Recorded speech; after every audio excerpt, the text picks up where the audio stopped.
karena kamu sih katanya kiai kan, ternyata ilmunya masih nihil rupanya ya. Awal sampai akhir tidak ada yang mengisbat Ba'alawi, itu tidak ada. Karena memang Adwaul Lami itu kitab tarikh sejarah, bukan kitab nasab. Nah, makanya kamu tuh sebenarnya bukan lawan saya, Lip, Abdul Ghalib. Makanya ndak usah sok jumawa seperti itulah. Sawan bodohnya kan ya. Kelas kamu mau debat sama saya, kan mas anak kemarin sore kamu, Lip. Sampai detik ini saya masih berada di barisan para habaib kepada Gus Wafi, karena ketika panjenengan ini tidak ada yang mengkontrol, tidak ada yang memberikan teguran, maka nantinya dikhawatirkan akan lupa diri.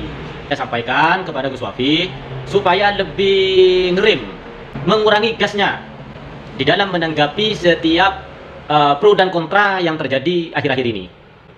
Terutama Gus Wafi apabila yang panjenengan hadapi itu adalah ulama-ulama sepuh, memiliki santri di Madura itu ratusan, puluhan bahkan ratusan, seperti itu. Yang perlu ingat bahwa musuh terbesar kita itu adalah hawa nafsu. Hawa nafsu itu datangnya dari setan. Setan akan selalu bertengger di hati kita, sehingga kadangkala membuat kita terlalu bangga dengan apa yang kita miliki. Salah satunya dengan ilmu yang kita miliki, setan akan terus memberikan godaan terhadap hati kita supaya kita sombong dengan ilmu itu.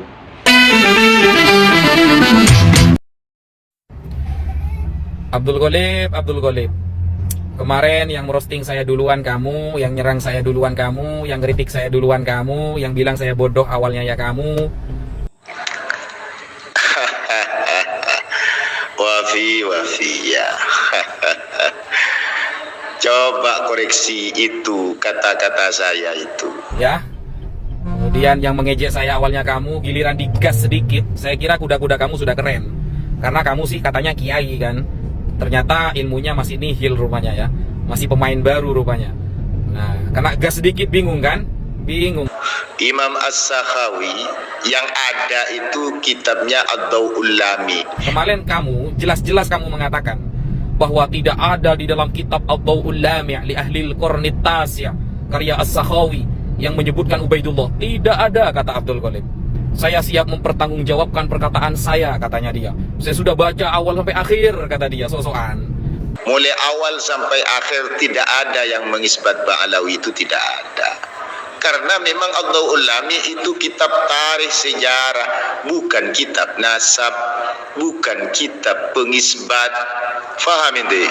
Pemain baru sok-sokan, giliran dikasih kitabnya ternyata Ubaidullah ada, repot kan, ngeles kan. Nah, itulah makanya kamu tuh sebenarnya bukan lawan saya, Lip, Abdul Ghalib. Makanya ndak usah sok jumawa seperti itulah, santai saja ya. Ndak usah bilang Wafi bodoh apa-apa, santai saja. Kalau memang mau kritik ilmiah saja. Kitab sejarah itu hanya memberikan kabar karena mendapatkan sumber data dari siapa? Dari Abdullah, dari Habib Abdullah. Di waktu ada di Mekah 1 tahun bersama Imam As-Sakhawi, dia menceritakan, bukan mengisbat, menceritakan melalui sumber Abdullah tersebut. Kalau kamu kena gas sedikit langsung pusing kan? Bilang di kitab Adwaul Lami gak ada, saya tampilkan ternyata ada. Bingung kan? Ya, lalu membungkus narasinya dengan tertawa ya. Ketahuan bodohnya kan ya. Kelas kamu mau debat sama saya, kan mas anak kemarin sore kamu, Lip. Pemain baru itu udah usah macam-macam. Mulai awal sampai akhir tidak ada yang mengisbat Ba'alawi, itu tidak ada. Karena memang Adwaul Lami itu kitab tarikh sejarah, bukan kitab nasab, bukan kitab pengisbat. Kamu pelajari dulu perkataan Imaduddin itu, gitu loh. Sekian ya. Sehingga saya beri qaedah di dalam ilmu nasab halaman 85, la yuhtajju bi kathratil masadir.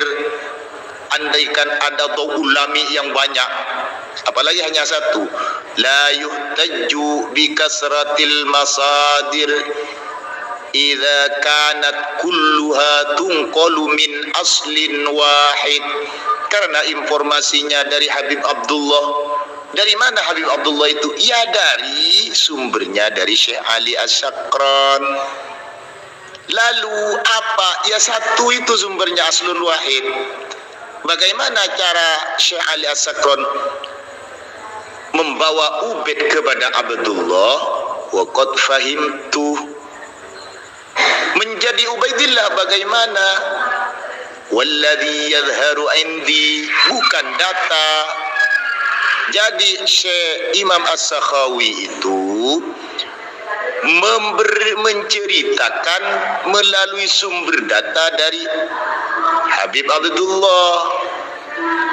Begitu. Yang sumbernya ya dari Syekh Ali As-Sakron. Maka saya katakan la yuhtaju bi kasratil masadir idza kanat kulluha tunqalu min aslin wahid. Paham inti ya? Hah, gimana inti itu wafi. Berarti inti itu tambah gak ngerti.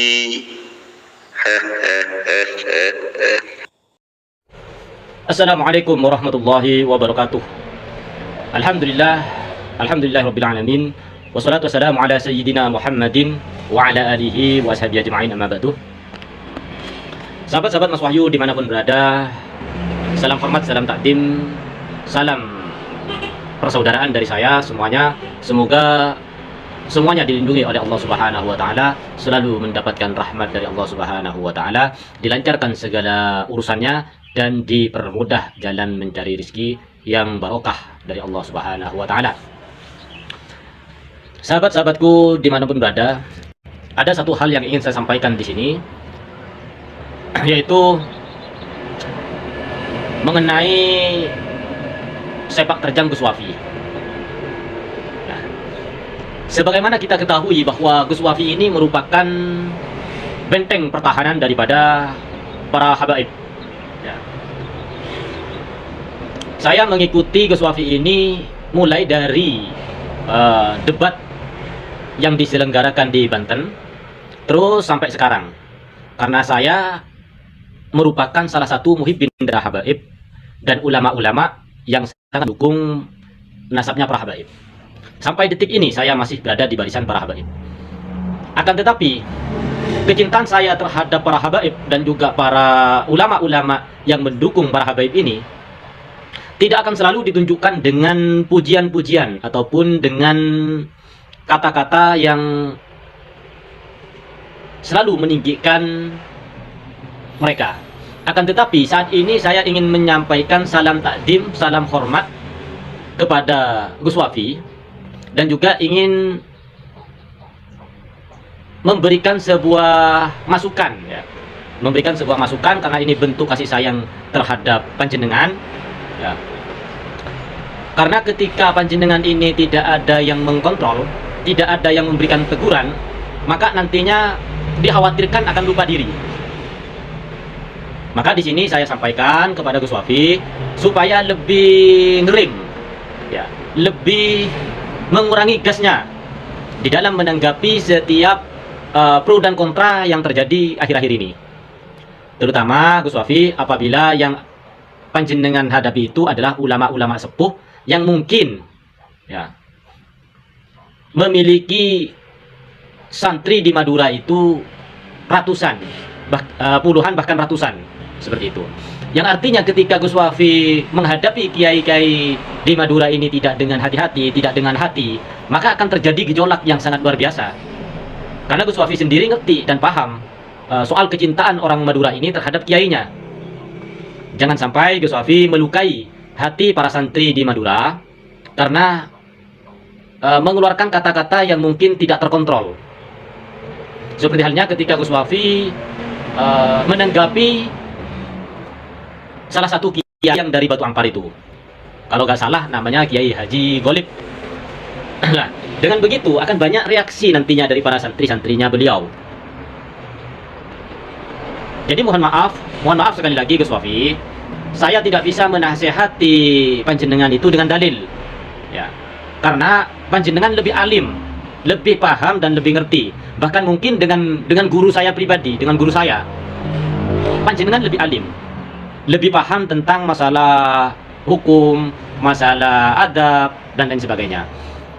Akan tetapi, kita perlu ingat bahwa musuh terbesar kita itu adalah hawa nafsu.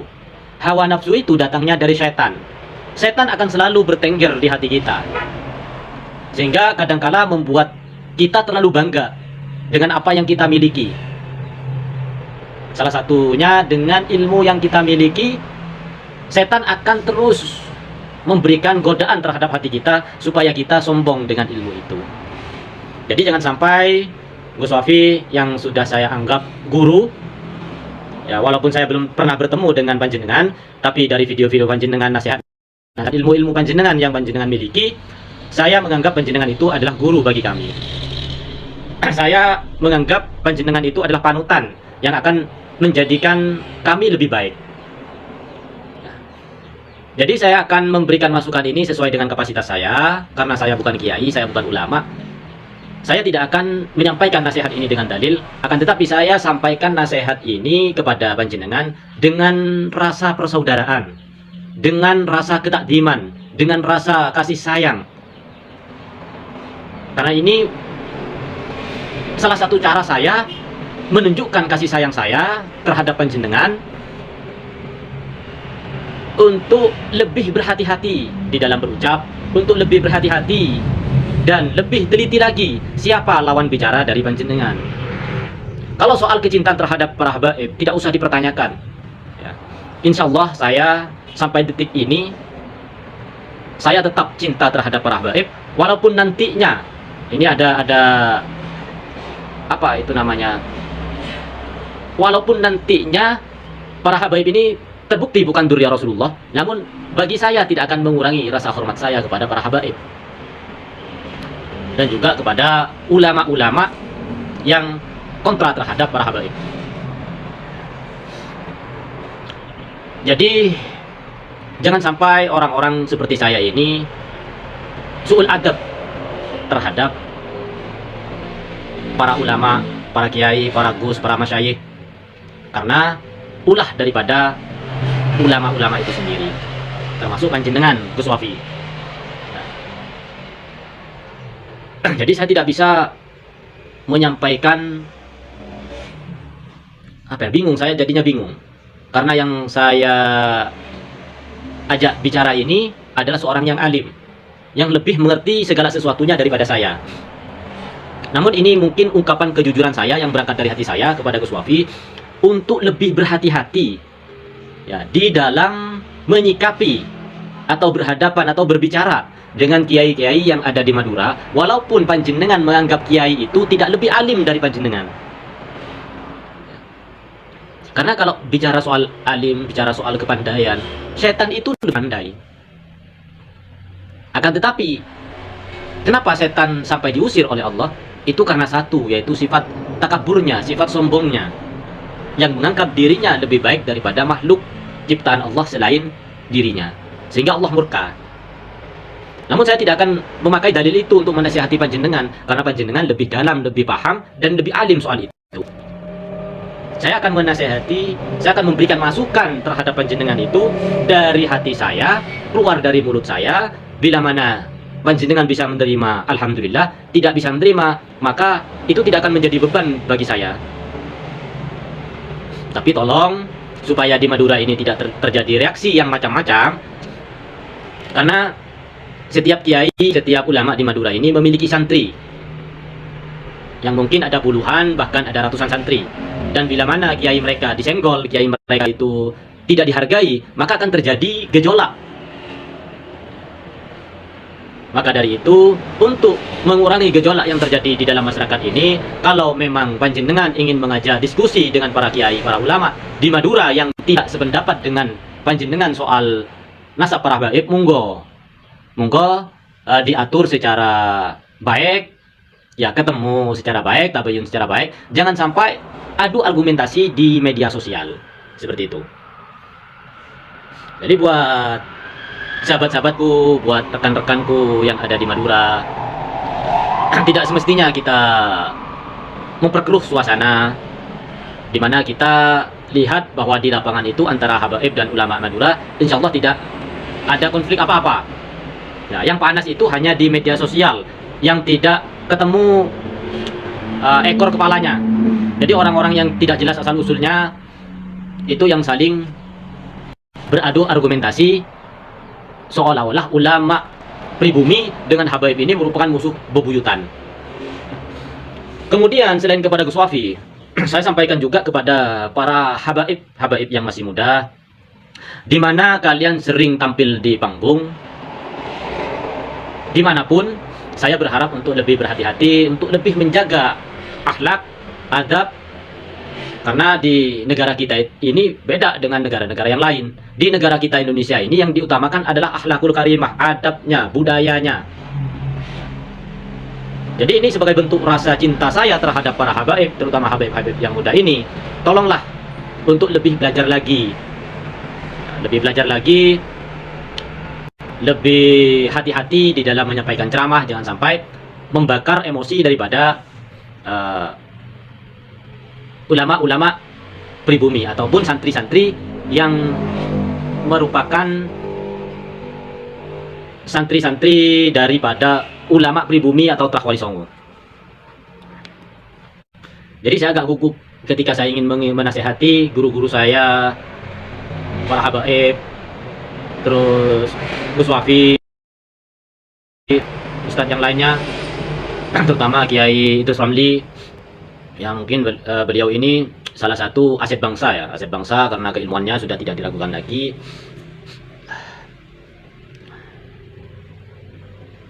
Jadi begini yang ingin saya sampaikan sekali lagi kepada Gus Wafi, ya, apabila saya di dalam memberikan masukan ini salah atau keliru atau tidak sesuai dengan dalil-dalil yang Gus Wafi pernah pelajari, mungkin saya adalah seorang yang fakir ilmu, saya adalah orang yang perlu bimbingan, perlu banyak mendapatkan teladan yang baik. Saya mohon maaf yang sebesar-besarnya, dan juga kepada seluruh masyarakat Indonesia yang mungkin kemarin-kemarinnya tersinggung dengan ucapan saya mohon maaf yang sebesar-besarnya. Saya berharap supaya polemik nasab ini cepat berakhir. Saya berharap supaya tidak ada lagi saling caci mencaci antara santri dengan santri lainnya, antara tokoh masyarakat dengan tokoh masyarakat lainnya, antara ulama dengan para habaib. Dan juga saya berharap agar pemerintah mampu mengendalikan situasi dan kondisi yang sekarang ini sedang tidak membaik. Demikian harapan dari saya, kurang lebihnya sekali lagi saya mohon maaf. Astagfirullah rabbal baraya, astagfirullah minal khataya. Wassalamualaikum warahmatullahi wabarakatuh.